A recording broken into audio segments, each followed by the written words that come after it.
When we had the Sunday meetings, the talk story, we like to begin with a Hawaiian legend that's associated in some way with what we're going to talk about. So let's start off with that. Once upon a time, a very long time ago, long before Captain Cook, way long before Captain Cook. Why, so long ago that we don't know all the details of how life was at that time, but I'm going to tell you a story. Now, this story can be found in the collection of William Westervelt, but for some reason he told it, making it sound like a European story. So I'm going to give you a more Hawaiian version tonight. So at this time, on this island, this big island that we're on right now, in the Huna district, there was a chief. And to make it simple, nobody remembers his name, so I'm going to give some names to the characters. We'll just call him, to make it simple, we'll call him Kale. Well, Chief Kale was a wise chief and a good chief. He ruled most of the Huna area. And as he got older and older and older, he began, nobody knew why, to get sicker and sicker and sicker. Nobody could do anything to help him. They brought in people and gave him loamy. They brought in herbalists and gave him the best herbs. They brought in psychics that they had at that time to try and look. Finally, they called upon the most important kahuna of all time, we'll call him Kahuna Nui. And he came down, and he looked at him, he said, there's only one thing that can save the chief, and that's the water of Kane.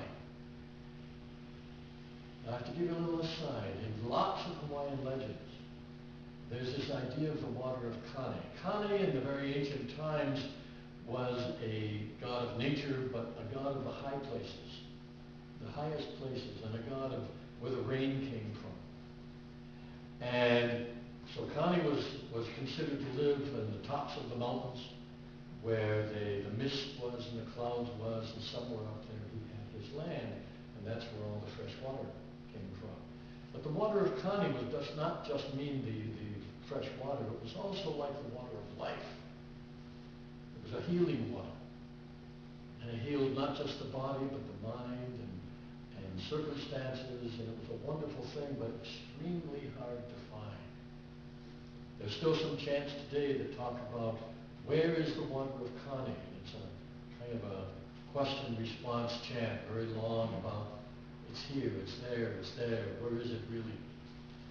Well, this Kahuna Nui said, when they said, well, how can we find the water of Kane? Nobody knows where it is. Well, he said, that I can tell you, but I can't tell you how to get there.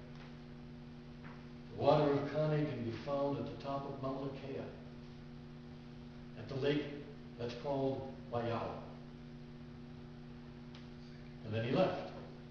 Well, the king's dying. Now the king, I didn't mention the chief. The chief had 3 sons. And each one of the sons was very, very different. But they wanted to go and find the water of Kane. It was dangerous. They knew it was dangerous. They didn't know exactly where to find it, but they had to go find the water of Kane, find a way to get up there. Now I said this was a very long time ago. These islands had far more forest than you see today. The tops of the mountains were all covered, and it was not just a climb up a bare mountain in those days. Okay?